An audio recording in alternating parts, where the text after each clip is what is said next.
What's going on, everyone? I'm just a typical, average American here today to react and learn about some American phrases that Brits hate. So, as an American, the way that we talk is just kinda normal to me. But apparently, there are more than a few words and phrases that us Americans use that British people really can't stand, I guess. And today, I'm really curious to learn about what these phrases are and why they are so annoying. And I'm going to do that by checking out this video. This is by Lady Ray. She's actually a fellow American who is living in the UK, and these are a lot of the Americanisms or American words and phrases that she has noticed that people in the UK don't really care for. So let's take a look. So many of you find this one not only annoying, but also rude. Oh. For instance, in restaurants, we might say, "Can I get a Coke?" instead of, "May I please have a Coke?"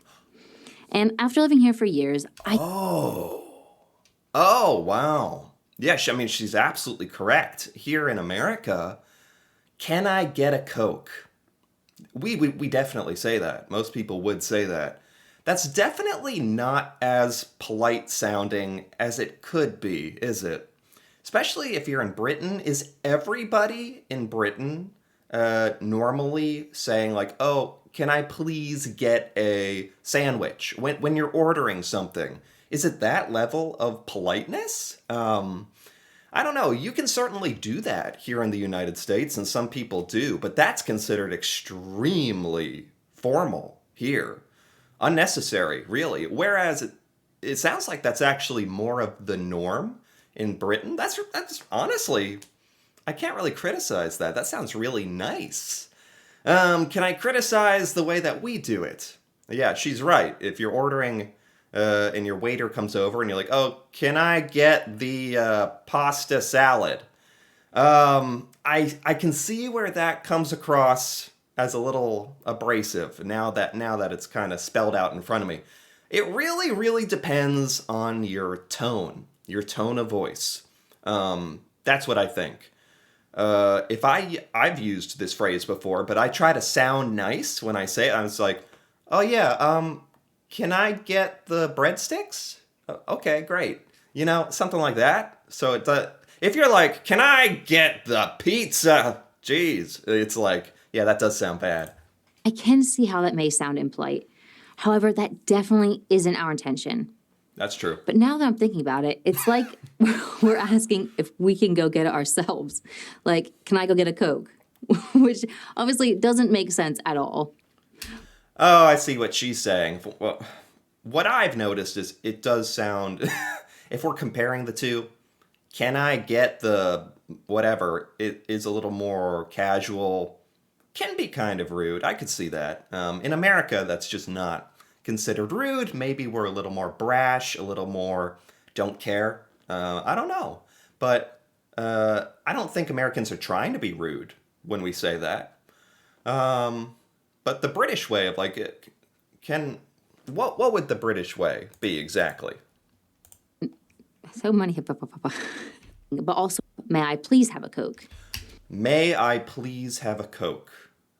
When we it's so funny. Most Americans have this same experience in school when we're growing up and we're in the classroom, and if you need to go to the bathroom and you're in school, you're a young kid, you're like, "Excuse me, teacher, can I go to the bathroom?" The teacher is like, crosses their arms, and they're like, "I don't know, can you?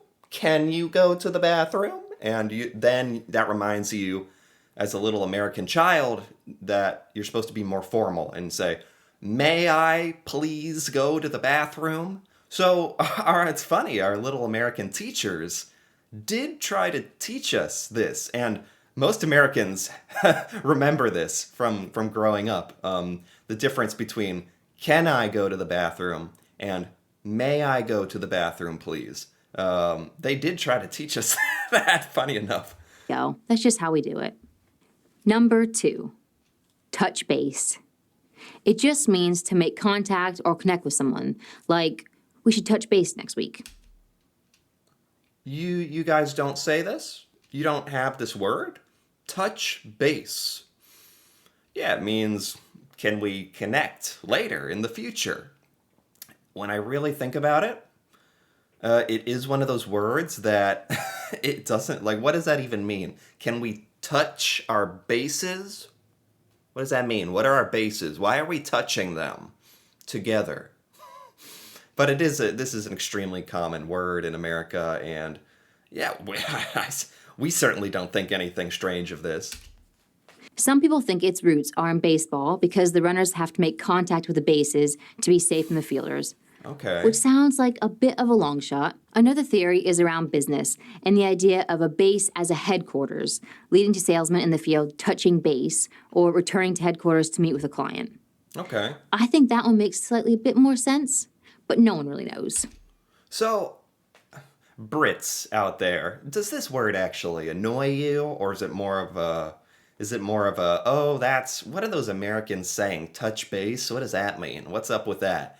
I don't I understand if this word sounds strange if you do not use it in British culture, but I I can't imagine British people hating this word as the title of this video might imply.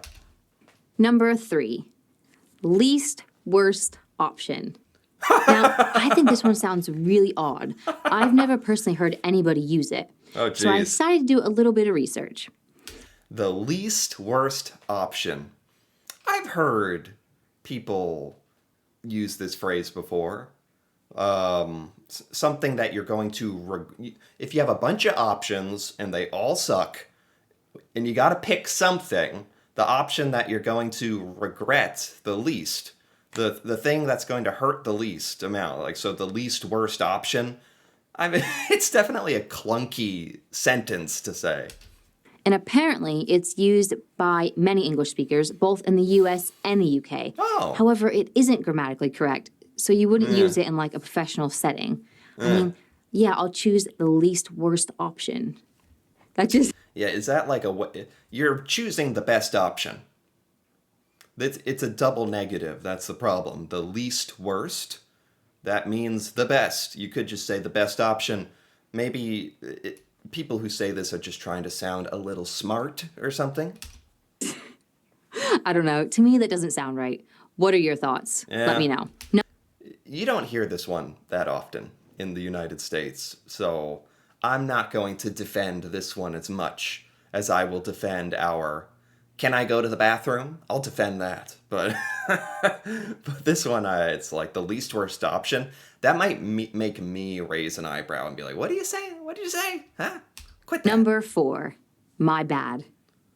It's pretty much just apologizing or admitting that you made a mistake without actually saying you're sorry.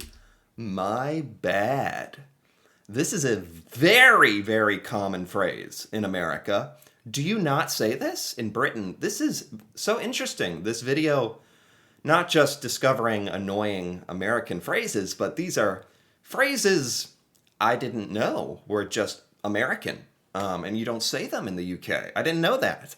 So common to say my bad. Ah, my bad. And I think she's really spot on. I think this is a way for us to apologize without really apologizing, because God knows we don't like to admit that we're wrong in America. Americans don't like to admit it, don't like to say sorry. When someone bumps into you, we say, "Oh, excuse me." We don't say, "Oh, sorry, didn't mean to bump you." I was about to say my bad, actually. That just goes to show you. It's so normal to say my bad. Is that just a cop-out?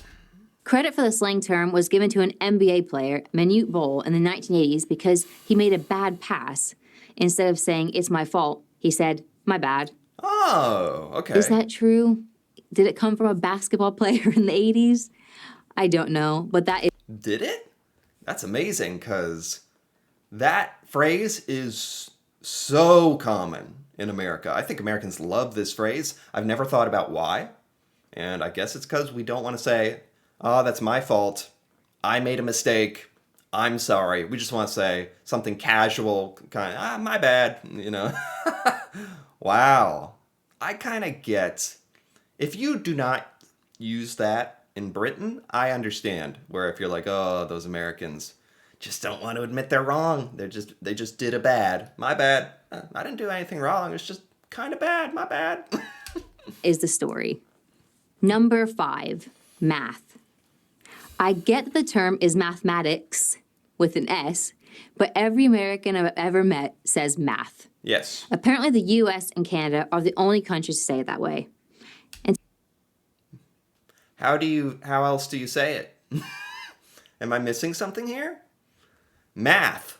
Mathematics. What am I missing here? To be honest, maths just sounds really odd to me. But that's probably just because that's not what I'm used to. That's not what I've grown up being taught in school and things like that. Oh, you say maths. I have to put in a lot of effort. Like she did. I have to put in an effort to put the S at the end. You say maths, plural. Is that because there's a whole lot of maths? A lot of different, I don't know, disciplines and categories of math, and there's a lot of different maths. I find, I'm noticing now when I'm talking about this how I use math. So every single time, whether you're talking about a specific part of math or all of math, it's maths. It's literally difficult for my mouth to form that shape. Maths. Like, I have to put a lot of effort into it. Yes, she's right. For Americans, that sounds really strange. It'd actually be a ton of effort for us to change that. This is one where, for us Americans, maths sounds weird. For British people, math sounds weird. I think that's okay. I don't know if there's an argument for one being better or worse. I don't know. I'm indifferent on this one. Who knows?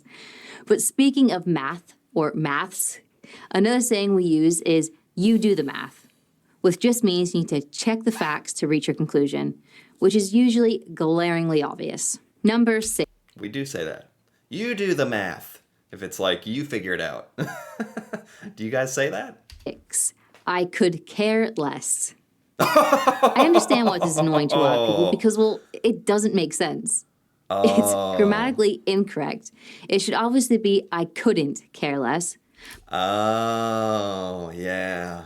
Uh-oh. Oh, this is a very, very common saying in America.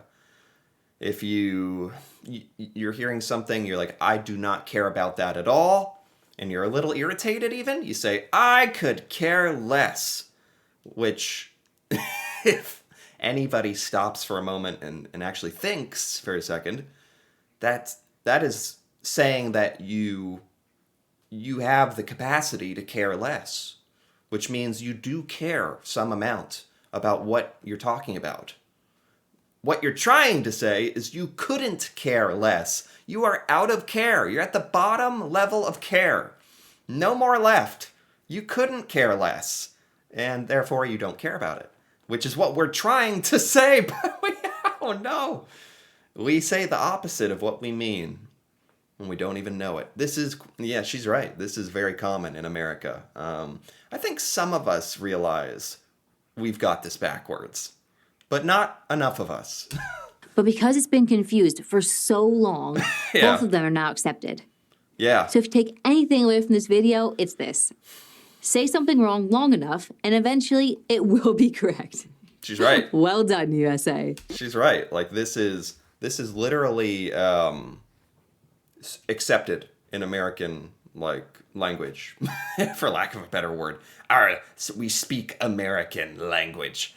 Well, with this phrase, maybe we do, because even if you're in a formal setting, a professional setting, and you say, I could care less, people won't care. Like, and a lot of Americans might not even notice that it's technically, logically incorrect. Funny enough, this is a valid criticism. I'll admit that. Well done. Number 7, season. We Americans say seasons when referring to TV shows, whereas my lovely British friends call it a series. Oh, I never have heard this before. You say series?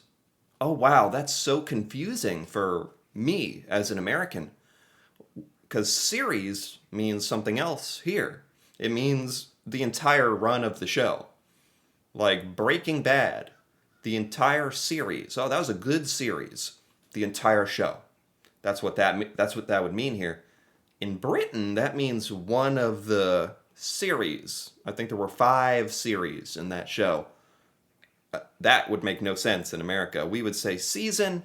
What's up with this? What a weird random difference. I didn't even know about this one. And from what I've read, it's because it's British tradition for a series to have 1, sometimes 2 writers compared to multiple US writers. So it's hard to come up with longer scripts without sacrificing the quality of the show. I can Oh. absolutely appreciate that because as much as I love binging TV shows like Supernatural or True Blood, both great shows by the way, sometimes writers just drag it out too long and it can ruin it. That's true. Number 8, Okay. awesome. I mean, Awesome.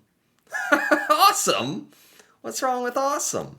There's nothing more American than the word awesome. Although I will admit I didn't know this isn't really used in the UK. Is that true?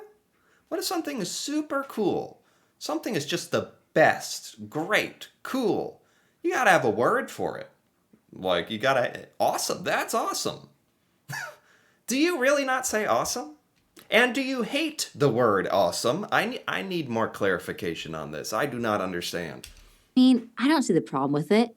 It's a great word. It's Yeah. like so totally awesome. Yeah. Okay, is that what it is? That Americans can use the word and sound kind of silly or dumb? Like, oh, that's awesome. That's awesome. Like, you can sound like a weird, stupid. It depends on how you use it. Most Americans are just like, oh, yeah, that ice cream's awesome. I love that stuff. Yeah, is there. I'm struggling with this one. Do Brits really not use this word? To be fair, since moving here, I rarely use it. And in my family are always joking around with me because I say that's nice or that's lovely instead. Oh, you have words in place of awesome, but if something is nice or lovely, those are nice words. Those are good words. It's not really the same impact, the same gravitas, punch as saying something is awesome. If something is really great, really cool, do you have to just say that? Like, that is really, really cool. I really like that. That is so lovely. Instead, you could just be like, that's awesome. That's freaking awesome. Wow. I think no matter who you are or where you're living, there will be little phrases or terms that grate on you after a while. It would be interesting to flip it. Okay. I think that's the end of this. The things that Brits hate, the words and phrases Brits hate about America. Some of these, I mean, all of these were eye-opening. I didn't know about any of this stuff being an American thing, or that British people don't really like some of this. Some of these made more sense to me than others. The I could care less. I get that. That is a stupid thing that we say, and it's extra embarrassing because it's literally the opposite of what we're trying to say. As for my bad, my bad. That's kind of a cop out for not wanting to apologize for anything. The least worst option. That's kind of a that's just a clunky sentence. Touch base. I think that's fine. We're not very polite. We say can I get the breadsticks instead of may I please get the breadsticks. Yeah, we're definitely not as polite a society in general from what I can tell. But we get by, and I don't know. I thought this was really, really interesting. I didn't know about this stuff, but I don't see any of this changing in America anytime soon. but it is really fascinating to know what other cultures like Britain think about how we talk and what we say. And there's a few things here we could improve on. I'll say that. So anyway, if you enjoyed this, feel free to give this video a like or leave a comment with your thoughts on American things, words and phrases that we say. If you're British, what don't you like about them, or some of the annoying ones? If you agreed with this list, that'd be fun to hear about. And if you're interested in more videos like this, me reacting to Britain and learning about British culture, feel free to subscribe for more. And until then, thanks for watching, and see you next time.